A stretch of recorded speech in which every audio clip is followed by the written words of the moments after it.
주일마다 사도행전 강해를 하고 있는데요. 사도행전 21장 20절에서 26절까지 말씀만 보도록 하겠습니다. 사도행전 21장 20절에서 26절 말씀, 그리스도인의 표지라는 말씀의 제목으로 함께 은혜를 나누겠습니다. 제가 먼저 교독할 텐데요. 제가 먼저 읽겠습니다. 그들이 듣고 하나님께 영광을 돌리고 바울더러 이르되, 형제여 그대도 보는 바에 유대인 중에 믿는 자 수만 명이 있으니 다 율법의 열성을 가진 자라.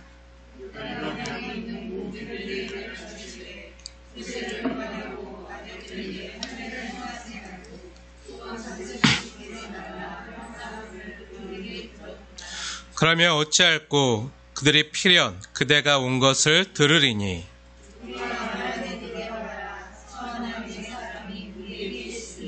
그들을 데리고 함께 결례를 행하고 그들을 위하여 비용을 내어 머리를 깎게 하라. 그러면 모든 사람이 그대에 대하여 들은 것이 사실이 아니고 그대도 율법을 지켜 행하는 줄로 알 것이라.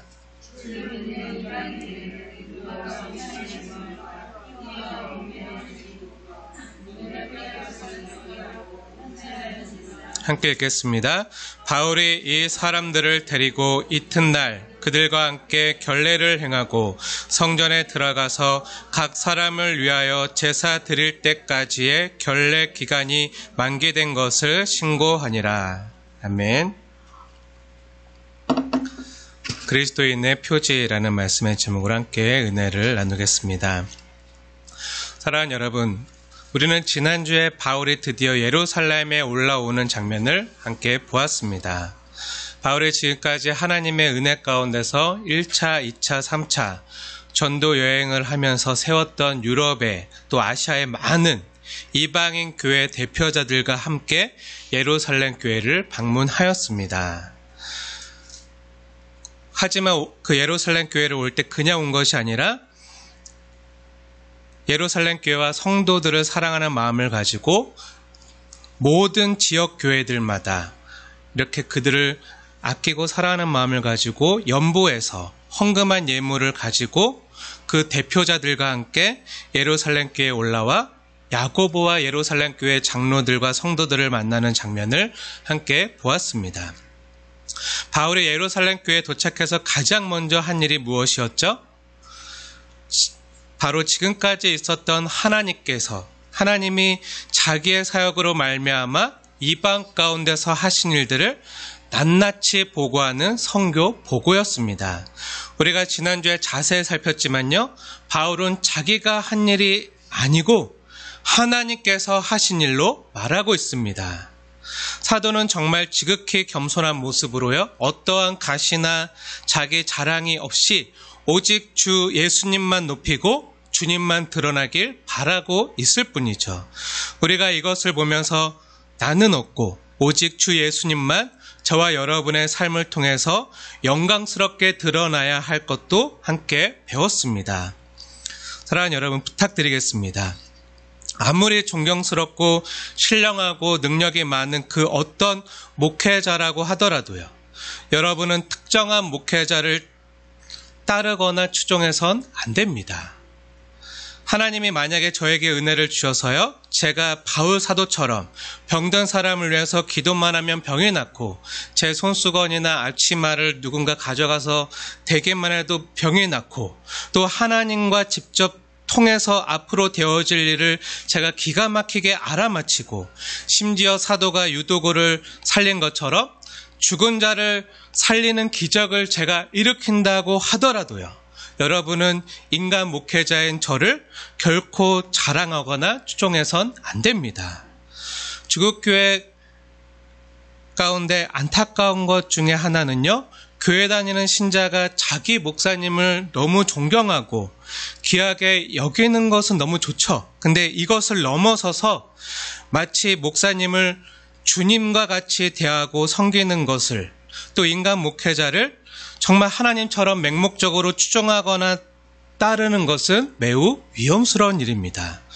몇몇 스타 목사님 같은 경우에는요, 10대 여학생들이 우리 주희가 BTS를 너무 좋아하거든요. 항상 BTS만 보고 제 핸드폰으로 하도 BTS를 많이 봐서 BTS 구독 알람을 다 해놔서 뭔가 계속 알람이 올려요. 그럼 알람이 올리면 뭔가 하면 BTS 막 계속 그게 시도 때도 없이 막 오는데, 네, 이렇게 BTS에 대한 어떤 소식만 올라오면 바로 확인하고 그것을 따라가고 좋아하고 즐거워하고 막 이러는 것처럼, 그 10대 여학생들이 어떤 자기가 좋아하는 연예인을 추종하고 따르고 좋아하는 것처럼 성도들 안에도요, 몇몇 목회자를 향한 팬덤이 형성되어 있는 것을 보게 됩니다.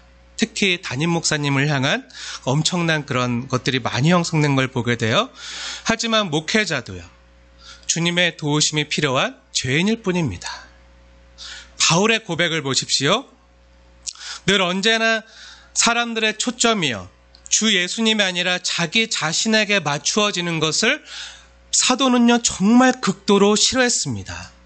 바울은요, 사도행전 14장에서 우리가 이미 저번에 봤잖아요. 확인한 것처럼 사람들이요, 바울을 정말 신과 같이 높이자, 막 정말 바울을 향해서 정말 스스와 같다, 제우스와 같다고 막 이렇게 높이자, 헤르메스와 같다고 막 높이자, 바울이 옷을 찢고 단상에서 내려와서 소리를 지르면서 그들에게 뭐라고 얘기했습니까? 우리도 여러분과 똑같은 성정이 같은 사람이라 하면서 저를 높이지 마시고 저를 주목하지 마시고 오직 창조주 하나님만 높이고 하나님께만 영광을 돌리도록 부탁했습니다. 또한 사도는요, 나는 죄인 중에 괴순이라, 이렇게 자신의 연약함을 늘 고백하면서 주님의 도우심을 늘 간구해야 하는 연약한 인간일 뿐임을 성도들에게 가르치며 자신을 위해서 기도해 줄 것을 요청하였습니다. 또한 주님의 몸된 지역교회 중에 하나인 우리 순빛교회가요, 성도 여러분들께서 아무리 자랑스럽다고 하더라도요, 우리 교회만 자랑해서도 안 됩니다. 이웃의 교회의 아픔을 함께 아파하고요, 또 이웃 교회의 기쁨을 함께 즐거워하면서 더불어서 주 안에서 건강하게 자라길 기대하면서 우리 순빛교회가 주님의 몸에 지체로 붙어있고 교회의 머리 대신 주님의 말씀에 다스림을 받는 것으로 기뻐하셔야지, 우리 교회가 잘되고 성장하고 부흥한다는 것만으로 기뻐해서는 안 될 것입니다. 우리가 정말 주님의 다스림을 받고 있고 우리 교회의 주인이 사람이 아니라 주 예수님이시고 그 주님의 뜻대로 운영되어지고 그렇게 인도함을 받고 있는 그 은혜를 베푸시는 주님만을 자랑해야 할 줄로 믿습니다. 사랑하는 여러분, 저나 여러분은요, 그리고 우리 순빛교회는요, 우리를 전파하거나 자랑하는 자들이 아니고요, 오직 그리스도의 예수 주 되신 것과 또 예수를 위하여 우리가 너희의 종된 것을 전파하는 사람들일 뿐입니다.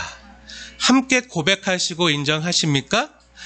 그렇다면 자기 자신이 아니라 여러분을 통하여 일하시는 주님만을 자랑하시고 주님만을 드러내시고, 여러분은 예수님께서 행하신 것처럼 종이 되어 옆에 있는 지체와 형제를 섬기시길 바랍니다. 사랑하는 여러분, 바울이 하나님이 하신 일을 낱낱이 보고하고요, 또 그 보고를 받고 있는 예루살렘의 야고보와 장로들과 성도님들은 또 어떻게 반응하고 있습니까? 20절 말씀입니다. 함께 읽겠습니다. 시작.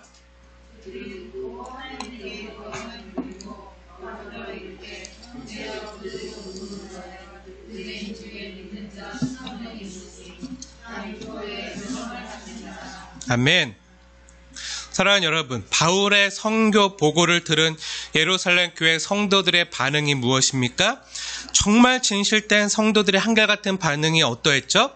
하나님께만 영광을 돌릴 뿐입니다. 사람이 아니라 모두 하나님께만 영광을 돌리고 있습니다. 사람이 하나님의 영광을 가로채거나 사람이 하나님이 받으셔야 할 영광 사이에 끼어들지 않습니다. 사람에게 영광이 돌려지거나 초점되어지는 때가 없습니다. 오늘 바울 사도의 고백도 마찬가지고요. 그 보고를 낱낱이 듣고 있는 야고보와 예루살렘 교회 장로들과 성도들 모두 이 아름다운 역사를 듣고 하나님께만 모두 초점이 맞추어지고 주님께만 영광을 돌리고 있죠. 얼마나 아름다운 모습입니까? 지금 바울만 혼자 예루살렘으로 올라온 것이 아니잖아요. 우리가 지난번에도 보았지만 지금 바울과 함께 예루살렘으로 올라온 사람들은요, 바울이 1차, 2차, 3차 전도여행을 다니면서 개척하고 설립한 교회의 대표자들과 함께 자신들이 지금 교회에서 예루살렘 교회와 성도들을 위해서 연보한 그 헌금 주머니들, 그 주머니를 들고 함께 올라왔습니다. 지금 이방인 교회 모든 대표자들과 유대 교회 대표자들이요, 지금 주 예수님의 몸된 교회 지체들로 함께 모여서요, 자신들의 한몸됨을 느끼고 경험하면서 오직 주님께만 영광을 돌리고 있는 것이죠. 내 교회만, 내 성도만 잘되고 건강하고 부흥하는 것만이 아니라 주님의 다스림과 통치를 받는 이 땅의 모든 지역 교회들이라면 다 주 예수님 안에서 하나의 교회임을 알고요, 옆에 있는 교회가 아파하고 힘들어하면요, 내가 함께 아파하고 어떻게 하면 도울 수 있을까, 어떻게 하면 힘이 될 수 있을까 하고 모든 교회들이 함께 모여서 힘을 합쳐서 연보를 하고 헌금을 해서 각 모든 지역교회 대표자들이 함께 올라와 있는 거잖아요. 그렇게 모든 교회들이 주 예수님 안에서 하나의 교회이고 주님의 다스림과 통치를 받는 주님의 교회임을 고백하면서 함께 모여 연합하는 정말 아름다운 모습을 오늘 본문은 우리에게 보여주고 있는 것입니다.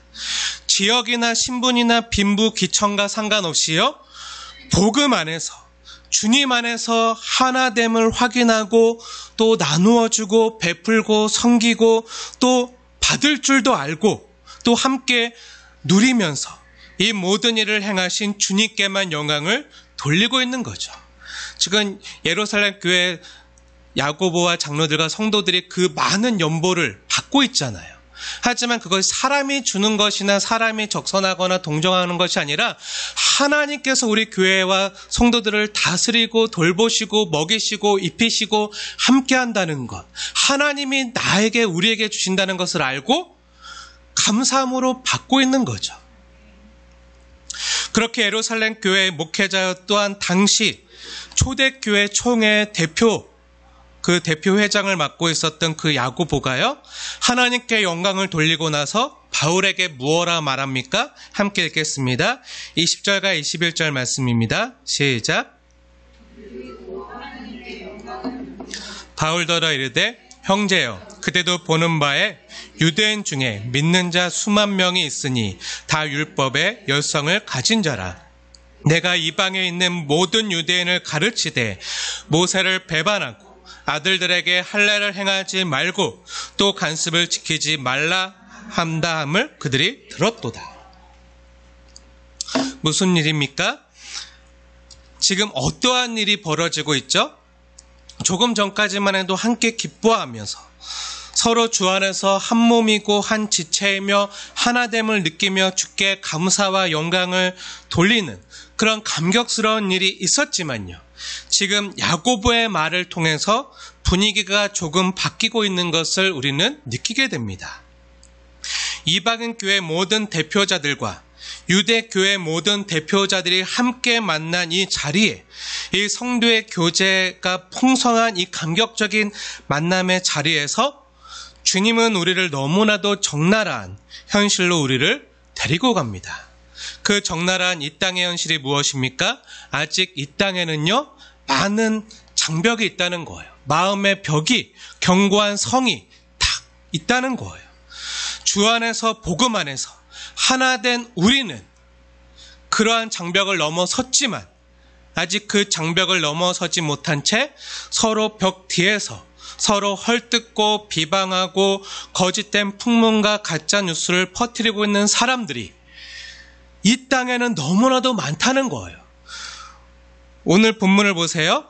그 이 예루살렘의 믿는 자들, 유대인 중에 믿는 자라면 예수 그리스도를 믿는 자겠죠? 예수님을 믿는 자, 그 수만 명이, 그 교회를 다니는 수만 명이 있음에도 그들이 어떻게 생각하고 있다고요? 지금 바울에 대해서 다 오해하고 마음의 장벽이 처져 있다는 거예요. 가짜 뉴스와 또 거짓된 풍문에 사로잡혀 있는 이 땅의 많은 사람들, 오해로 말미암아서 연합이 깨트려지는 위험들이요, 자신들의 공동체 안에 얼마든지 있을 수 있다는 것을 확인시켜주고 있는 것입니다. 지금 이곳은요, 유대인들이 가득한 예루살렘이잖아요. 얼마 전까지만 해도 예수가 모세의 율법과 성전을 모독한 신성 모독 죄인이라는 누명을 뒤집어 써서 예수를 십자가에 달아 죽였던 그 유대인들이여 가득한 예루살렘임을 지금 야고보는요, 바울로 하여금 기억하도록 환기시키고 있는 것입니다. 22절 말씀 함께 읽겠습니다. 시작.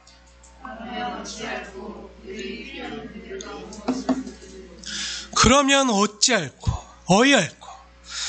그 사람들이 모두가 당신이 지금 이 예루살렘에 도착했다는 것을 다 들었는데, 그런 오해에 사로잡혀 있는데 그러면 어찌하면 좋겠습니까? 그래서 야고보는요, 지금 바울에게 예수는 믿었지만 아직도 유대 전통과 문화의 장벽을 넘어서지 못한 예루살렘 교회 연약한 신자들을 위해서 바울에게 한 가지 좋은 대안을 제시하고 있습니다. 그것이 무엇입니까? 23절부터 24절 말씀 함께 읽겠습니다. 시작.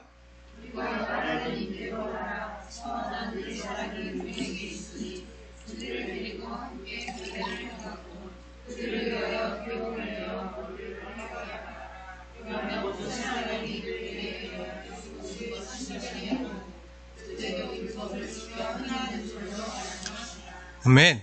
지금 야고보가요, 바울에게 대안으로 제시하고 있는 것이 무엇이죠? 지금 야고보의 모습을 보면요, 야고보가 얼마나 성숙한 목회자였는지, 그리고 지금 이방인의 교회와 유대 교회가요, 복음 안에서 하나됨을 깨트리거나 그 성도의 연합을 전혀 손상시키지 않고, 그러면서 각자 지역 교회의 전통과 문화를 존중해 주면서 주 안에서 하나 될 수 있는 방법을 제시해 주고 있는 것을 보게 됩니다. 지금 야고보가 바울에게 제안하고 있는 것이 무엇이죠? 13절 말씀 자세히 보세요. 우리가 말하는 이대로 하십시오. 우리에게 서원한 네 사람이 있는데요, 그들을 데리고 가서 함께 결례를 행하십시오.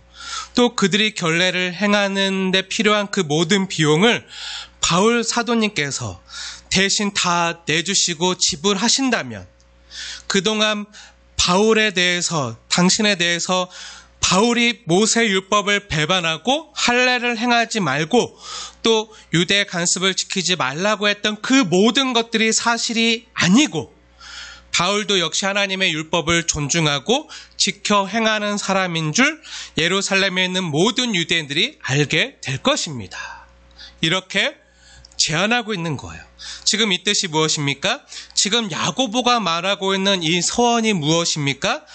유대인들은요, 그 서원을 할 때가 있었는데요, 지금 야고보가 말하는 이 서원은요, 유대인들이 자신을 하나님 앞에서 구별되게, 정말 세상에 속하지 않고 나는 하나님께 속한 하나님의 백성입니다, 이것을 자신을 세상과 구별하는 이러한 서원을 할 때가 있었는데, 그것을 나실인의 서원이라고 합니다. 이 나실인의 서원은요, 구약 성경 민수기 6장에 잘 나타나 있어요. 궁금하신 분들은 한번 민수기 6장을 펼치셔서 한번 자세히 보시기 바랍니다. 지금 야고보가 말하고 있는 이 서원과 결례가 민수기 6장에 나와 있는 그 결례와 서원입니다. 그 민수기 6장에 보면요, 여호와 하나님께서 모세에게 말씀을 주시는데요, 이스라엘의 남자나 여자가 자기 몸을 구별해서 여호와께 드리려고 하는 특별한 서원인 나실인의 서원을 하려면, 그 남자나 여자는 성전에 들어가서 7일 동안 자기를 정결하게 지키는 정결 예식을 행한 후에 8째 날에 예물을 가지고 주 앞에 나아가 하나는 속죄제물로 또 하나는 번제물로 드려야 함을 나실인의 서원 방법으로 알려주고 있어요. 그런데 이 8일 동안 행하는 이 결례에 필요한 7일간 성전에서 써야 될 숙박비 뿐만 아니라 또 8째 날에 요 앞에 가지고 나가야 하는 그 예물이 있는데요. 그 제물이 무엇입니까? 흠없는 양과 비둘기와 소재와 번제에 필요한 그 많은 예물들을 바울 사도가 그 많은 자금을, 그 네 사람이 그 모든 필요한 그 모든 비용을 지금 바울 사도님께서 대신 그들을 위해서 다 부담하시고 그 지금 하나님께 서원한 4명의 사람을 위해서 지원을 아끼지 않고 그들을 후원하는 모습을 보인다면 예루살렘에 있는 그 많은 사람들 역시 바울 사도가 율법을 존중하고 행하는 것을 알게 될 것입니다. 이러한 제안이에요. 당시에 그 성전에서 행하는 필요한 예물, 그 흠없는 양은요, 일반 시중에 있는 양에 비해서 20배가 비쌌어요. 자료를 보면요, 20배가 비싸요. 만약에 그 시중에서 비둘기가 필요하다. 그러면 우리 주희가 좋아하는 치킨이 한 마리 2만 원이라면 당시 20배가 비싸서 치킨 한 마리가 60만 원에 그 성전에서 거래되고 있었어요. 비둘기 한 마리가 그렇게 거래되고 있었어요. 소나 양은 더했습니다. 왜냐하면 그 성전에 있던 제사장들이 어떠한 트집과 그걸 잡아서 밖에서 못 가져오도록 어떠한 양이나 그 소나 비둘기의 어떠한 흠이나 잘못된 점을 밝혀내서 하나님께 드리는 예물은 가장 흠이 없고 깨끗하고 정결한 것. 그래서 밖에서 가져온 것 말고 이 성전 안에서 거래되는, 이 성전 안에서 제사장들이 파는 그러한 양이나 소나 비둘기만, 또 소재, 그 곡식이죠. 그런 것들만 사용되게 했어요. 그래서 예수님께서 복음서에서 뒤집어 엎잖아요. 화를 내시면서 너희들이 강도의 구려를 만들었구나. 그 이야기가 그거예요. 그래서 가난한 사람이 하나님 앞에 나와서 이런 결례를 행하고 나시린의 서원을 행하고 하나님께 예배를 드리고 싶고 제사를 드리고 싶어도 할 수가 없었던 거죠.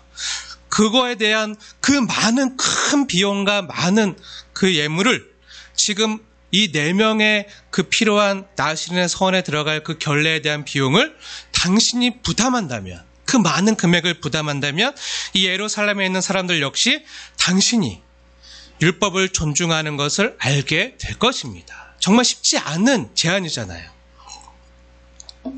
야고보의 이 대안 제시는요, 야고보는 지금 바울을 전혀 오해하고 있지 않고요, 바울의 진실함과 율법을 존중함과 하나님을 사랑하는 마음을 너무나도 잘 알고 있지만 지금 이방인의 대표들과 유대의 대표자들이 만났잖아요. 그 야고보 목사님뿐만 아니라 장로님들 다 너무 기뻐하고 감격하면서 서로 끌어안고 서로 아름다운 성대 사귐을 하고 있지만, 하지만 이 예루살렘에 있는 아직 예수님을 믿지만 아직 바울에 대해서, 이방인들에 대해서 꺼리끼는 마음과 불편한 마음을 가지고 있는 그 수만 명의 그 유대 그리스도인들, 그들이 아직도 우리 교회에 많이 있는데 이러한 사람들은 바울에 대해서 알지 못하고 또 지금까지 바울에 대한 가짜 뉴스만 들어서 마음이 바울에 대해서 닫혀 있고 또 나누어져 있고 바울을 오해하고 있는 예루살렘의 많은 유대인들과 바울 사이에 오해가 풀리고 참된 성도의 교제가 가능하도록 하기 위해서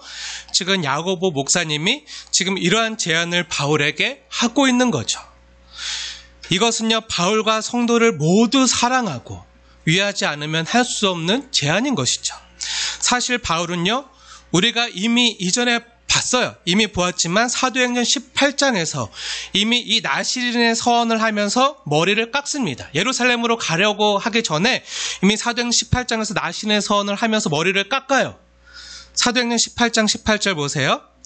다시 한번 확인하겠습니다. 사도행전 18장 18절 제가 읽겠습니다. 바울은 더 여러 날 머물다가 형제들과 작별하고 배 타고 수리아로 떠나갈새 브리스길라와 아골라도 함께하더라. 바울이 일찍이 서원이 있었으므로 갱그리아에서 머리를 깎았더라. 이미 바울은요, 18장에서 갱그리아에서 머리를 깎고 나시린의 서원을 지킵니다. 이미 바울은요, 민수기 6장의 그 나시린의 서원을 율법에 따라서 결례를 행한 것이죠. 또 바울이 전도 여행 중에 디모데에게 할례를 행했잖아요. 그것도 우리가 이미 함께 보고 듣지 않았습니까? 이렇게 하나님의 말씀을 사랑하고 할례를 행하고 율법을 사랑했던 바울이었음에도 바울을 오해하고 가짜뉴스를 만들어서 바울과 예루살렘 교회 성도들 간의 연합과 하나됨을 깨트리려고 하는 대적자들이 많이 있었어요. 이 사람들이 누구입니까? 27절을 한번 보십시오. 27절, 21장 27절. 이들은요, 아시아에서 온 유대인들입니다. 소아시아 지방인 에베소에서 바울을 대적하여 죽이고 돌로 치려던 사람들이 있었잖아요. 이 유대인들이요, 예루살렘까지 따라와서 바울에 대한 가짜뉴스를 악의적으로 만들어서 지금 예루살렘 교회에 들어와서 사람들을 충동하면서 바울을 배격하고 바울을 내어 쫓도록 만들고 있는 거예요. 이미 한 차례 고린도 교회에 가서는 그 일이 성공했었습니다. 우리가 이미 전에 봤죠? 근데 그 일을 또 이 예루살렘 교회까지 쫓아와서 그 일을 다시 하고 있는 거예요. 이러한 대적자들 때문에 교회의 하나됨과 성도의 아름다운 사귐이 큰 위험에 처했을 뿐만 아니라 또 보이지 않는 장벽으로 같이 교회를 다니고 같이 예수를 믿지만 서로 배척하고 수근수근하고 불신하면서 교회가 나뉘어지고 분열될 위기에 처한 것을 야고보는요, 알고 있었어요. 이미 예루살렘에 사는 사람들 사이에 바울에 대한 가짜뉴스가 다 퍼져 있고 사람들이 그것을 진짜 사실로 믿고 있고 바울을 오해하고 하나님을 배반한 정말 돌로 쳐 죽여야 될 마땅한 사람으로 많은 사람들이 바울에 대해서 그렇게 오해하고요. 그들의 마음이 이미 가짜뉴스로 뿌려놓은 거짓된 풍문과 소문들 때문에 그들을 받아들인 이 예루살렘 교회마저 분열이 될 위험에 처해 있는 것을 아는 것입니다. 사실 아시아에서 바울을 해방하기 위해서 따라온 유대인들이요, 예루살렘에 퍼뜨린 소문은 어느 정도 근거를 가지고 있습니다.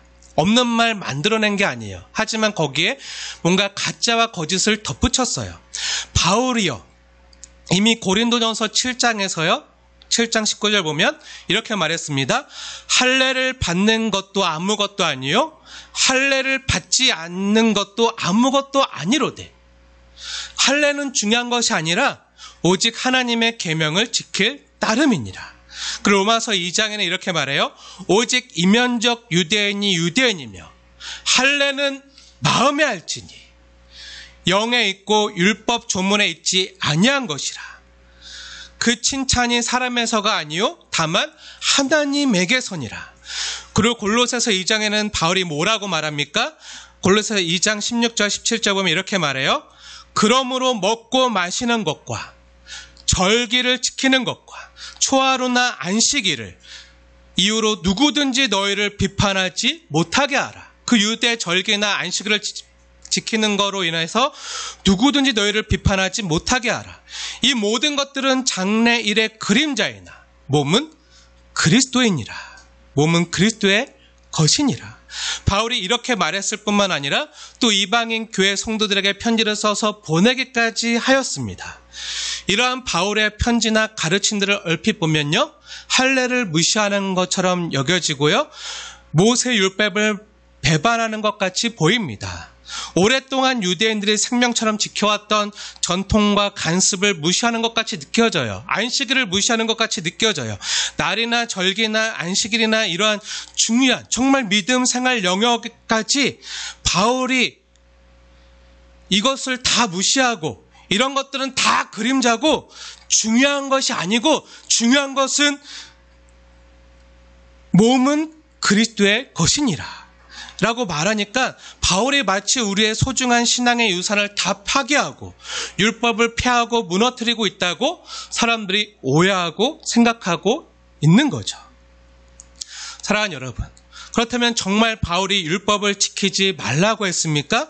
모세를 배반하려고 한 것입니까? 아니죠. 결코 아닙니다.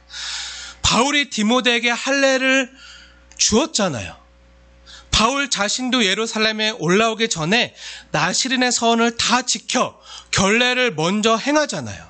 다만 유대인에게는 유대인의 방법으로, 헬라인에게는 이방인에게는 이방인의 방법으로 그리스도 주 예수님의 복음을 보다 효과적으로 전하게 하기 위해서 구원과 기독교의 신앙의 본질은 목숨을 걸고 지키고 고수하되 비본질적인 껍데기 있잖아요.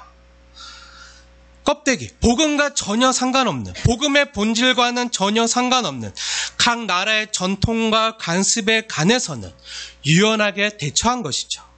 이것은 이방인의 영혼을 한 영혼이라도 더 찾고 주께로 돌아오게 하도록 하기 위해서 이방인들에게는요, 바울이 이방인과 같이 되어 그리스도의 복음을 전한 것입니다. 당시 유대인들은요, 또한 유대 그리스도인들은요, 이방인들이 교회 안에 들어오려고 하면요, 그들도 다 할례를 행하고 유대 율법과 절기를 다 지키고 안식을 지켜야 하지만 하나님을 믿을 수 있는 우리와 같은 사람이 될 거라 생각했어요. 근데 그게 얼마나 힘들어요. 자기들은 어려서부터 난지 8일 만에 할례를 행했지만 그 다 커서 성인이 된 사람들이 할례를 행하려고 하면요, 너무 고통스럽고 힘든 거예요. 안 되는 거예요. 그리고 그런 것이 그들의 관습이나 전통이나 그런 것이 아니에요, 이방인들에게는. 근데 그 할례를 행하는 것이나 행하지 않는 것이나 그것이 중요한 것이 아니라 오직 하나님의 계명을 지키고 하나님을 사랑하는 게 더 중요하다는 것을 바울은 안 것이죠.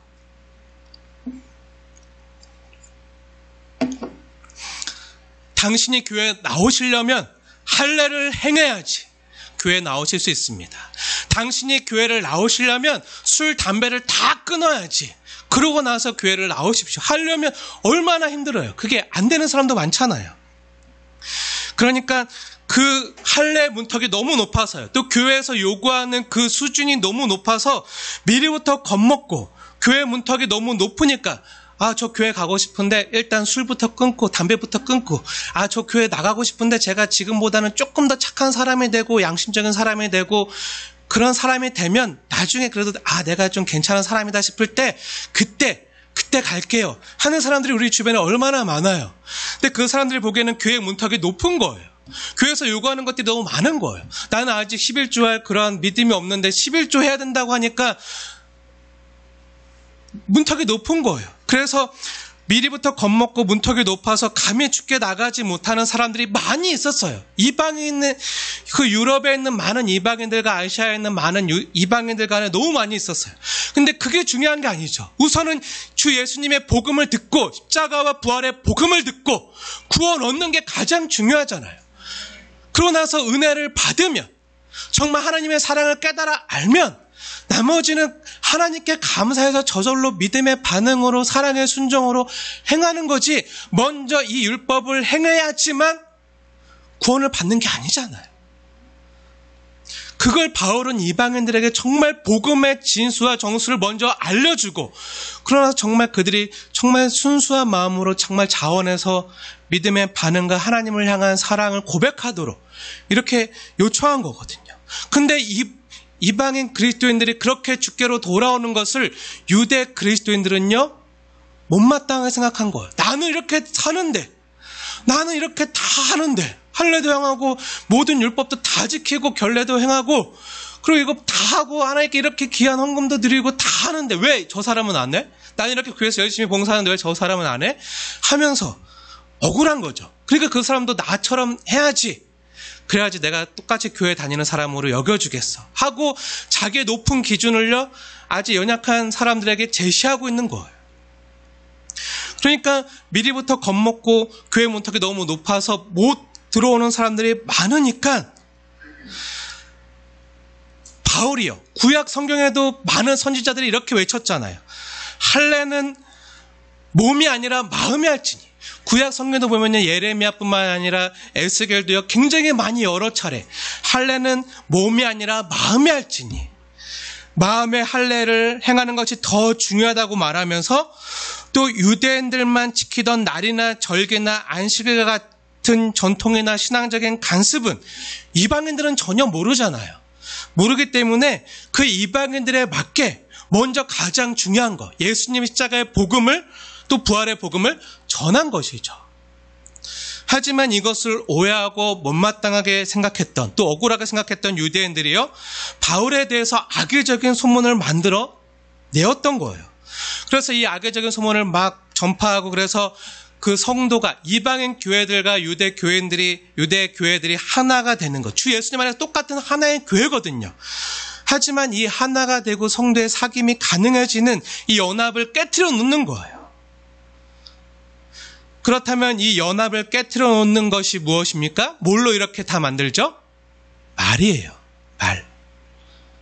교회 안에 예수님을 믿는다고 하는 교회 다니는 사람들이 행하는 말. 이 말이 오해를 불러일으켜서 수많은 왜곡된 말들이요, 교회 안에 연합과 하나됨을 다 깨트려 놓습니다. 남에 대한 말을 하고 뒤에서 수군수군하는 것을요, 교회 다니는 신자들도 얼마나 좋아하는지 몰라요. 내 입으로 굳이 말하지 않아도요, 다른 옆에 있는 누가 집사님이 또 다른 사람이 말하면 나는 그냥 가만히 흐뭇하게 들으면서 맞아. 나도 그렇게 생각하고 있었어. 그 사람은 좀 변해야 돼. 그 사람은 좀, 그러면서, 내가 입 밖으로 말하진 않아도 그 동의하고 동조하는 것으로 함께 수군수군하는 것에 동참할 때가 얼마나 많은지 몰라요. 그것 때문에 교회 안에서 상처를 받고, 그러면 안 되는 것입니다.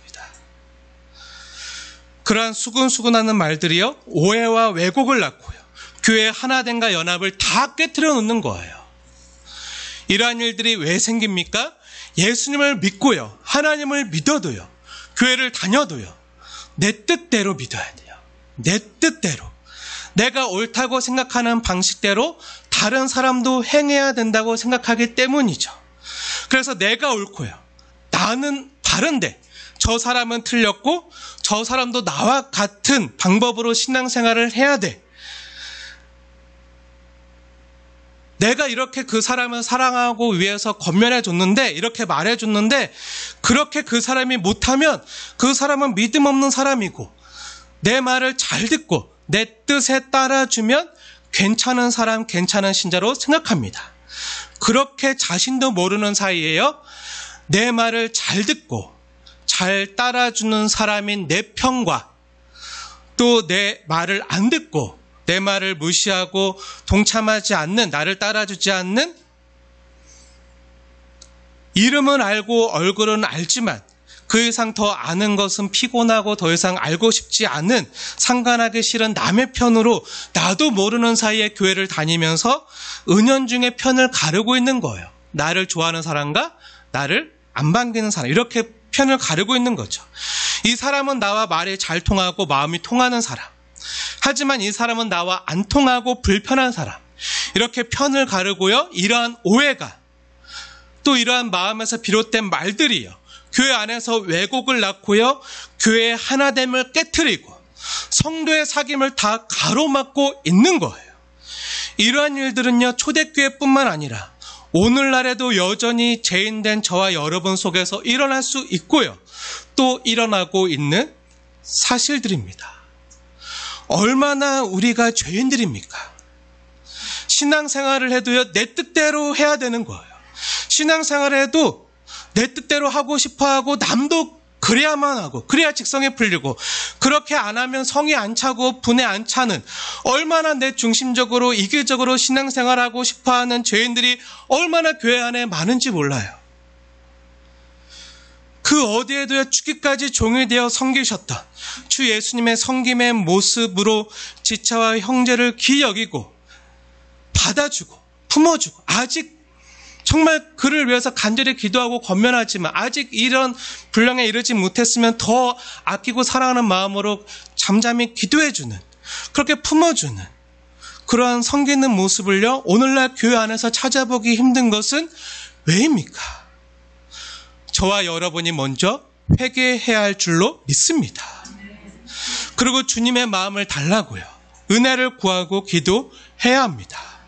그렇지 않으면요, 교회 하나됨을 깨트리고요, 다른 사람들이 주님의 몸된 교회 안으로 들어오는 것을 어쩌면 내가 그 문턱 앞에서 나의 높아진 기준으로 앞장서서 가로막고 있는 장애물과 걸림돌이 되는 거예요.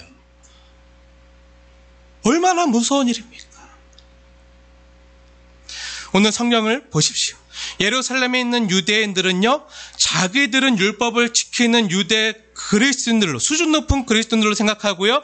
율법을 지키지 않고 할례를 행하지 않는 저 이방인 그리스도인들은 다 무시하고 상종 못할 사람으로 생각했어요. 같이 예수는 믿지만 다니는 교회가 달라서 조금 안심하고 서로 편을 가르고 말은 안 하고 있지만 온통 불신과 편가르기로요. 주님의 핏값으로 사신 교회가 온통 골마 터지기 일보 직전인 상황까지 온 것이죠. 지금 미국은요, 여전히 그런 교회들이 많아요. 정말 백인들만 다니는 교회와 또 흑인들만 다니는 교회로 완전히 나눠져서 정말 서로 반목하고 갈등하며 싸우는 일이 얼마나 많은지 몰라요. 얼마 전에 트럼프가 다니고 트럼프가 지지하고 트럼프가 후원하는 그 많은 미국의 백인 우월적인 많은 미국의 대형 교회들이요. 얼마 전에 흑인 그 사건이 있었을 때 트럼프 편에서 얼마나 흑인들과 배척하면서 다툼과 그것이 얼마나 미국 교회 안에 있었는지 몰라요. 주 예수님 안에 하나의 교회지만 하나가 되지 못한 모습으로 살아가는 거죠. 그래도 쟤는 우리 교회 안 다니니까 그나마 다행이야. 그래도 예수는 믿대. 불쌍하니까 예수는 믿게 하되 우리 교회 말고 내가 안 보이는 곳에서 저기 다른 교회, 그 사람과 비슷한 부류의 사람들만 나오는 그 교회에서 그냥 예수 믿고 조용히 그냥 예수 믿었으면 좋겠어. 이렇게 생각하는 성도들이 이 땅에 얼마나 많은지 몰라요. 아니죠. 주 예수님의 마음이 아닌 거죠. 주님은 그런 교회를 원하시지 않아요. 다 주 예수님 안에 하나의 교회예요. 한 지체예요. 그들이 아프고 힘들면 같이 아파하고 힘들어할 줄 아는, 정말 함께 더불어서 성장하면서 건강하게 주님께서 원하시는 뜻을 이 땅에서 함께 더불어 협력하면서 이루어가는 그런 교회를 원하시는데, 그렇지 못한 우리의 모습, 죄인된 모습이 얼마나 많습니까? 얼마나 저와 여러분의 기준이 높아져 있는지 아십니까? 근데 그것이 하나님의 마음의 기준이 아니라, 주님의 그 사랑의 기준이 아니라 그냥 율법의 행함의 기준이에요. 정말 간구하고 소원하기로는 정말 주 예수님의 사랑의 마음처럼 우리가 기준이 높아졌으면 좋겠는데, 그 기준은 바닥이고 그냥 눈에 드러나는 율법의 기준은 정말 하늘 높이 높아서 나도 못 지키는 걸, 나도 못하는 걸 저 사람들에게 요구할 때가 얼마나 많습니까? 그러면 안 되는 거죠. 이러한 아픔으로 인해서 지금 예루살렘 교회가 온통 골마가고 지금 서로 편가르기 하고 온통 불신으로 지금 교회가 정말 끙끙거리는, 교회가 온통 병든 모습을 지금 야고보가 알고 있는 거예요. 예루살렘 교회 유대 그리스도인들은요, 저 이방인 교회 대표자들이, 이방인 교회 다니는 사람들이 우리 예루살렘 교회로 들어왔다고 하니까 마음이 불편한 거예요. 그냥 다른 교회 조용히 다닐 것이지 왜 우리 교회 와서 시끄럽게 하느냐고. 바울과 함께 온 이방인 그리스도인들을 못 받아들이고요, 불편해했던 사람들이요, 예루살렘 교회에 많이 있는 거예요. 이러한 분위기를 감지하고 이러한 것을 염려하고 이러한 위험을 알고 있던 야고보와 예루살렘 교회 장로들은 이러한 일들을 사전에 예방하기 위해서요, 유대 그리스도인들이 바울을 오해하지 않고 주 안에서 바울과 이방인 그리스도인들을 사랑으로 받아들이고 용납할 수 있도록 하기 위해서 바울에게 좋은 대안을 제시하는 것입니다. 바울 역시 모세 율법을 지키고 행할 뿐만 아니라 율법에 따라서 나시린의 서원을 하는 결례를 행하는 사람들을 위해서 후원을 또 지원을 아끼지 않을 뿐만 아니라 그들과 함께하고 있는 것을 사람들이 안다면 바울의 대적자들이 흘린 가짜 뉴스에 성도들이 선동되거나 흔들리지 아니하고 바울 역시 하나님의 율법을 사랑하고 행하는 자임을 예루살렘 신자들이 모두 알게 되기를 기대했던 거죠. 그렇게 교회가 다시금 주 예수님 안에서 사랑으로 하나 되기를 바랬던 거예요. 사랑하는 여러분, 이렇게 바울에게 좋은 대안을 제시했던 야고보는요, 또한 바울에게 무슨 말을 하고 있습니까? 25절 말씀입니다. 함께 읽겠습니다. 시작.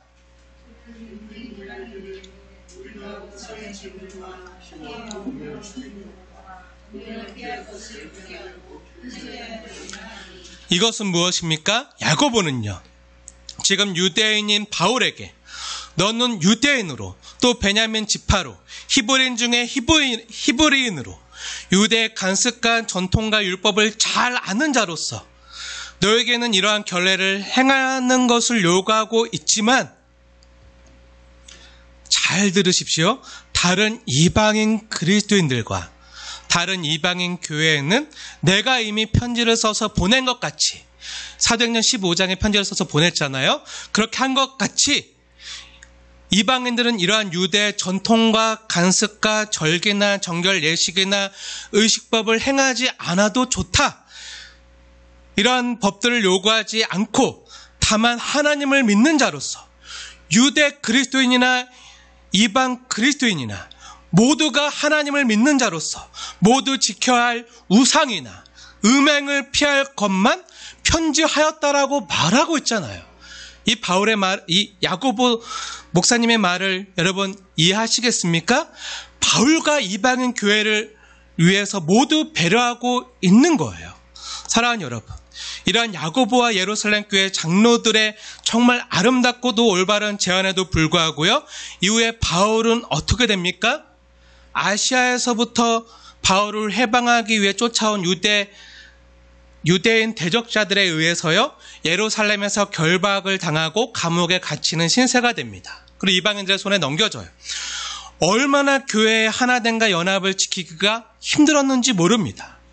초대교회 때부터 사도들이 애써 지키려고 노력했던 그 모든 노력에도 불구하고요, 죄인들이 모인 불완전한 공동체인 교회가 몇몇 사람들의 어그러진 말에 의해서 하지 말아야 될 말에 의해서 얼마나 공동체가 깨어지고 힘든 일을 겪을 수 있는지 보여주고 있는 거예요. 사랑하는 여러분, 저와 여러분의 입술에 파수꾼을 세우시길 부탁드립니다. 정말 말을 하려거든요. 덕이 되는 말, 칭찬하는 말, 격려하고 배려하는 말, 힘이 되어주는 말만 하시고요, 수근수근하고 싶어하는 그 본성산 죄인으로서 하고 싶어하는 막 터져나오는 말들 있잖아요. 그건 주님께만 하세요. 사람들에게 하지 마시고 주님께만.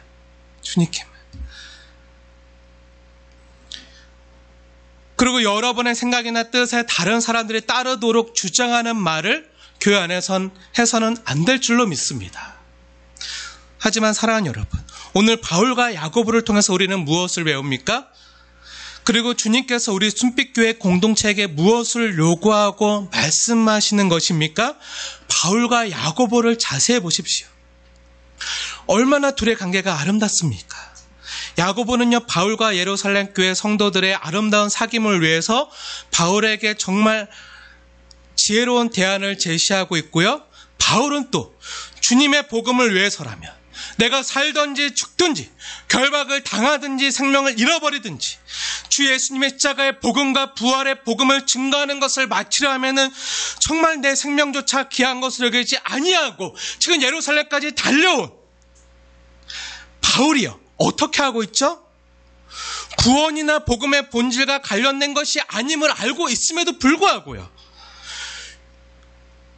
유대의 전통이나 간습에 의한 것이라면 얼마든지 지킬 수도 있고 이방인들을 위해서 안 지킬 수도 있는, 얼마나 포용력 있고 열린 마음과 자세로 지체들을 섬기고 받아주고 용납하는 자세로 그들을 대하고 있는지 모릅니다. 이방인들에게는 안 지켜도 된다 하면서 자기는 지금 예루살렘에 있는 연약한 유대 그리스도인들 때문에 지키고 있는 거예요.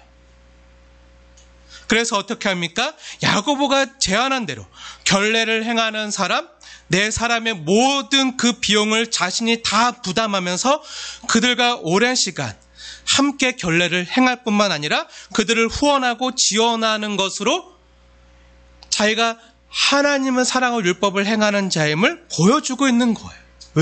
왜 이럴 필요가 있습니까? 예루살렘 교회에 있는 연약한 유대 그리스도인들을 위해서, 그들을 섬기기 위해서 이렇게 안 해도 되는 걸 굳이 힘들게 하고 있는 거죠.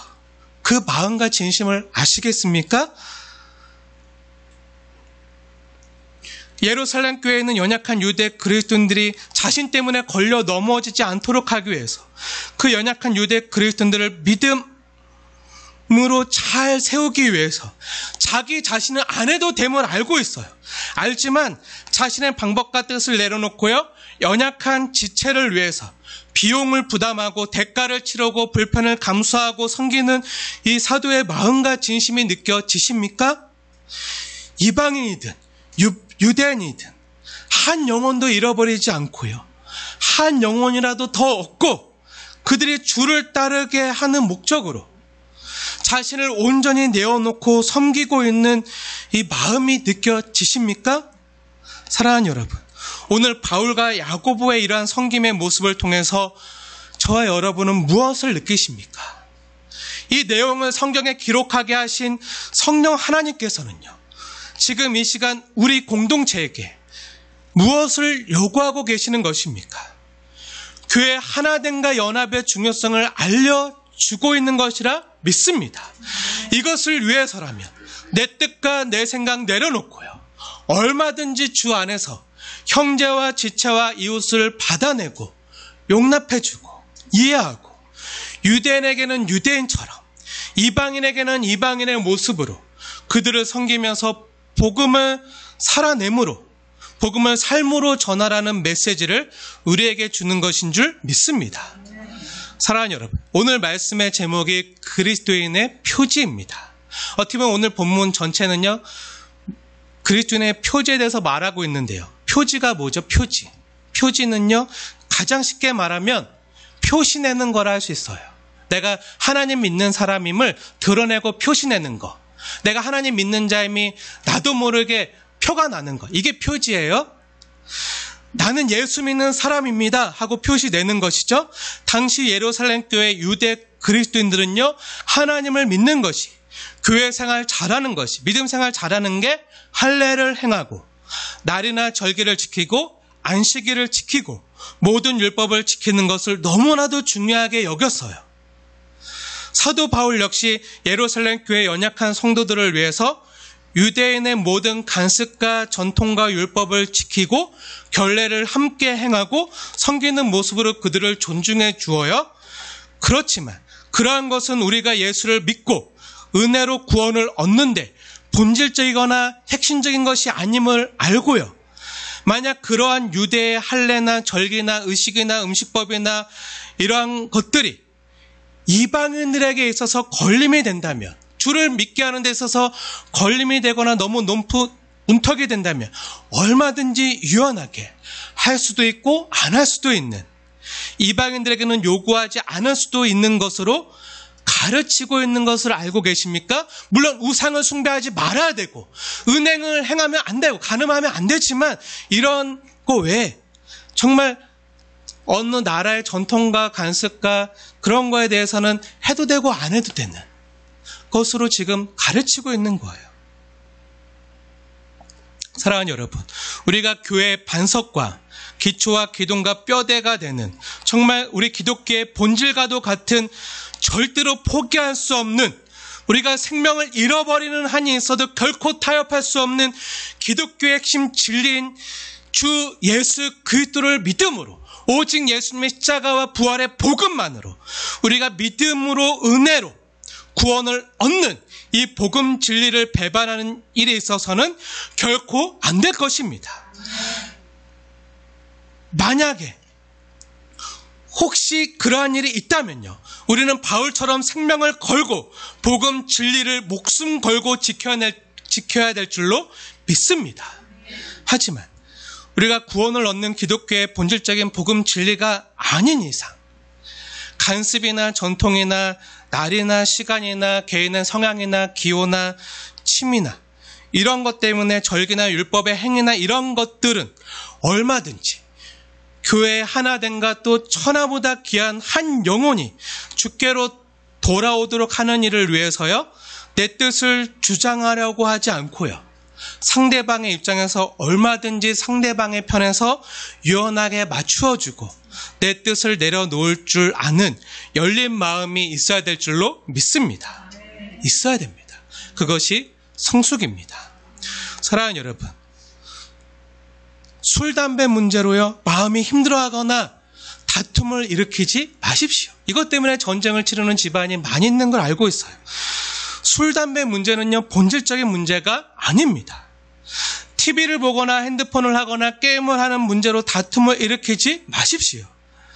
하지만 여러분이 이 모든 것에 대해서 자유하다고 해서요, 연약한 지체를 실족시키면 안 됩니다. 저는 술, 담배 문제가 구원 얻는 일에 있어서 본질적인 문제가 잘 아님을 알고 있습니다. 그렇다고 제가 술, 담배 문제에 자유하다고 해서 목사인 제가 기분이 울적할 때 한잔 하면, 네, 물론 안주 갖고 오시는 분도 있겠지만, 네, 덕이 안 되잖아요. 목사인 제가 호프집 가서 술 마시고 교회 앞에서 목사인 제가 여기 그 교회 앞에서 담배를 피고 있다고 생각해 보십시오. 교회 그 입간판 앞에서, 네, 이러고 있어요. 아, 왜 우리 성도님 안 오시나 하면서 빨리 왔으면 좋겠는데 언제쯤 오시려나 막. 그러면 교회에 들어오려는 믿음이 연약한 성도는요, 어떻게 되죠? 시험에 들어요. 시험에 들거나 실족할 수도 있는 것입니다. 그렇다면 하나님과 사람 앞에서 죄를 짓게 되는 거예요. 지난주 수요 예배를 드리려고 준비하고 있는데요, 이웃에 사는 어느 어르신이, 여기 바로 뒤에 사는 어떤 어르신이 예배당으로 들어오셨어요.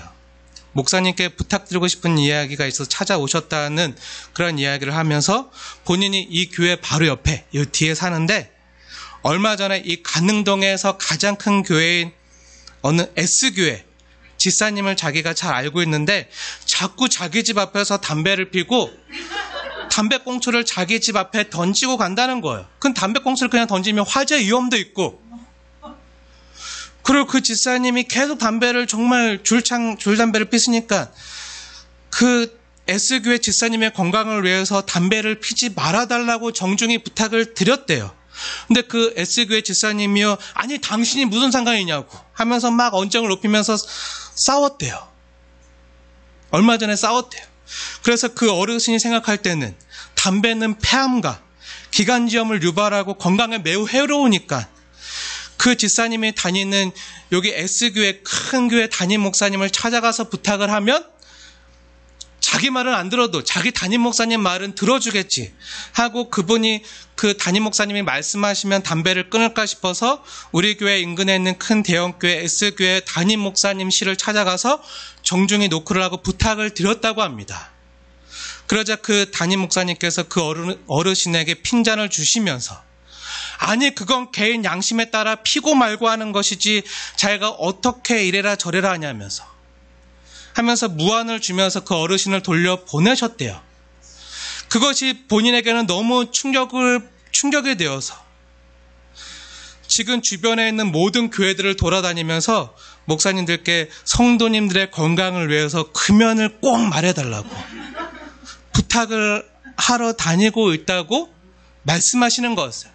때마침 수요예배 드리러 왔던 유근혜 집사님과 하은이와 다은이가 와서 그분은 짧게 말씀을 마치시고 이제 정중히 돌아가셨지만, 만약에 순빛교회 집사로 가면서요, 교회 나와서 성경책을 딱 깨고 담배를 피면서 아무 곳에서나 담배를 버린다면 얼마나 덕이 안 되고 믿는 사람을 실족하게 할 뿐만 아니라 믿지 않는 사람에게까지 전도의 문을 막아서는 꼴이 되겠습니까? 사랑하는 여러분, 2000년 전에요, 유대인들이 자신이 하나님을 믿고 교회 다니는 증거로 표시내며 자랑하고 다녔던 표지들은요, 할례나 안식일이나 음식법 같은 율법을 지키는 것이었어요. 그것으로 자기가 하나님을 믿는 선택된 백성이고 교회 다니는 성도라는 것을 확인하고 또 그것을 지키고 있었죠. 근데 오늘날 조국교회에서는요, 교회 다니는 증거로 술, 담배를 하지 않고요, 주일날 교회 가는 것을 그리스도인의 표지의 전부로 생각하는 분들이 굉장히 많이 있습니다. 물론 그래야 하지만요, 우리가 구원받고 하나님께 예쁨 받고 잘 보여서 복을 받아내기 위해서가 아니라 주님이 주신 여러분의 몸의 건강을 위해서, 하나님이 성전 삼으신 여러분의 건강을 위해서, 또 이웃사랑을 위해서 성령님께서 거하시는 여러분의 몸에 돈을 주고 몸에 해로운 물질을 쑤셔 집어넣는 것은 매우 무익할 뿐만 아니라 어리석은 것이니 여러분의 건강을 위해서 하지 마시길 강하게 권면드립니다. 하지만 사랑하는 여러분, 오늘 본문의 바울과 야고보를 통해서 나타나는 진짜 그리스도인 된 증거와 표지가 무엇입니까? 단순히 술, 담배 안 하는 문제로 끝나면 안 되겠죠. 단순히 주일 지키는 문제로 끝나면 안 되겠죠. 교회 하나됨과 성도의 사귐과 연합을 위해서요. 때론 내가 옳다고 생각해도요. 자신의 뜻을 내려놓고요. 형제를 사랑함으로 옆에 있는 지체와 함께 동행하고 섬겨주는 것. 이웃을 사랑하는 긍휼함과 형제의 종이 되어 섬겨주는 주 예수님의 마음이 그 예수님의 사랑의 마음을 품고 있느냐, 그 마음으로 행하고 말하고 있느냐가 진짜 성도의 표지임을 저는 믿습니다. 정결함과 긍휼함과 사랑과 진실함, 당시 로마 제국 그 초대교회 때요. 그 로마 제국 어디에서도 그런 깨끗함이나 긍휼을 실천하며 사랑 가운데 사는 공동체를 본 적이 없었던 그 이방인들이요. 주 예수님을 섬기는 성도와 또 바울과 교회에서 희망을 발견했고요. 그 주 예수님의 사랑을 간직한 교회의 매료가 되어서 주께로 돌아오는 일들이 많이 있었습니다. 오늘날에도 그러한 일들이 더욱더 많아지길 소원합니다. 사랑하는 여러분, 오늘날 교회의 모습은 어떠합니까? 혹시 세상처럼 교회의 크기나 재정의 크기나 성도의 숫자를 자랑하고 있는 것은 아닙니까? 우리 교회가 얼마나 큰지, 우리 교회가 매스컴에 얼마나 많이 그 유명한 교회인지 자랑하고 드러내는 것으로, 또 교회에 나왔을 때 우리 교회 성도가 많은 것으로, 또 행복감을 느끼게 하는 많은 프로그램이나 좋은 성도 관리 시스템 같은 것들이 잘 갖추어진 것을 혹시 여러분은 좋은 교회 표지로 자랑하거나 생각하거나 드러내고 있는 것은 아닙니까? 그것은 자본주의적 세상에 자랑하는 표지일 뿐이죠. 기업이나 세상의 표지는 될 수 있을지 몰라도요. 교회나 성도의 표지는 아닙니다. 차라리 거짓말을 하지 않고요. 정직한 것, 탐욕이 근본이 되는 세상 속에서 탐욕스럽지 않은 것이요. 참된 그리스도인의 표지가 아닐까요? 가난하고 소외된 자를 돌보고요. 우는 자와 함께 울고요. 낙심하고 소망을 잃어버린 자에게 따스한 손을 내밀어 주는 것. 그렇게 주님의 마음을 가지고 찾아가서 위로해주고 힘이 되어주고 또 시끄럽지 않게 때론 아무 말 없이 조용히 옆에서 손 잡아주고 응원해주고 기도해주는 이웃이 되는 것이 진짜 그리스도인의 표지가 아닐까요? 방언을 말하고 병을 고치고 수십만을 모았든지 거짓되고 부정직하고 탐욕에 더러워진 신자라면요. 교회를 다니는 신자고 목사일 수는 있어도요. 성도가 아닐 수도 있다는 것입니다. 아무리 선한 일을 많이 하고요.